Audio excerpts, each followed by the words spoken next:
আজরাইল বলে, মা মারিয়াম রে, 2টা মিনিট নয়, 2টা কথা নয়, আমি আজরাইল আর 1টা মিনিট সময় দিতে পারবো না রে।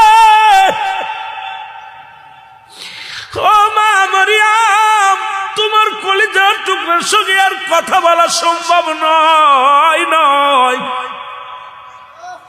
কারণ আমি আজরাইল হুকুমের গোলাম, হুকুম হইছে তোমাকে নিয়ে যাওয়ার জন্য গো।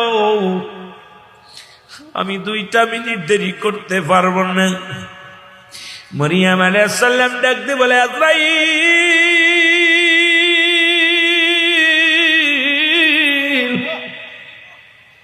একটু অপেক্ষা কর, আমি বিদায় নিয়ে যাব, আমি তোমারে বাধা দিব না।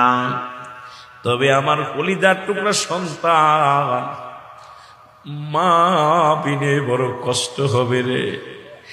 আমি সারা পৃথিবীর মধ্যে আর কেউ নাই, আমি আমার কলিজার টুকরা সন্তানের 2টা কথা বলার সুযোগ করে দাও। আজরাইল কয়, মা মারিয়াম, আমার কাছে বলে লাভ নাই, কারণ আমি হুকুমের গোলাম। আমার আল্লাহর হুকুম এসে নিয়ে যাওয়ার জন্য 1টা মিনিট নয়, আমি এখনই নিয়ে যাব, তুমি প্রস্তুতি হও। মারিয়াম আলাইহিস সালাম আজরাইল, যেহেতু তুমি শুনবে না, আমি আর তোমারে বাধা দিব না, আমি প্রস্তুতি, তুমি আমারে নিয়ে যাও, আমি প্রস্তুতি, তুমি নিয়ে যাও, আমাকে চলে যেতে হবে। আমি জানি আমার দুনিয়ায় থাকার জায়গা নয়, আমি দেরি করব না, তুমি আমারে নিয়ে যাও, আমি প্রস্তুতি আছি। জোরে জোরে বলেন মারহাবা। আদম আলাইহিস সালাম জানটা বাইর করে নিয়ে গেল গো। ঈসা আলাইহিস সালাম ফলের ঝাঁকা নিয়ে মার কাছে আসলো। মা মারিয়াম দরজায় পড়ে আছে, ঘরের মধ্যে ঘুমায়। ঈসা আলাইহিস সালাম ফলের ঝাঁকা নিয়ে সামনে হাজির গো। ডাক দেয় না, মা ঘুমাইছে, মা ঘুম ভেঙে গেলে মায়ের কষ্ট হবে।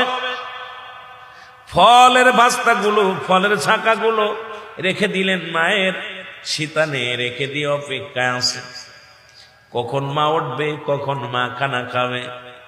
আবার চিন্তা করে, মা তো কোনোদিন, আমি যখন ঘরের মধ্যে আসি আমার মা পায়ের শব্দ শুনে জেগে যায়। আজকে মা কেমন ঘুম ঘুমাইলো, মা তো ওঠে না, মা জননী আমার ঘুমায় আসে গো। একবার চিন্তা করে ডাক দেব, আবার চিন্তা করে মায়ের ঘুম ডিস্টার্ব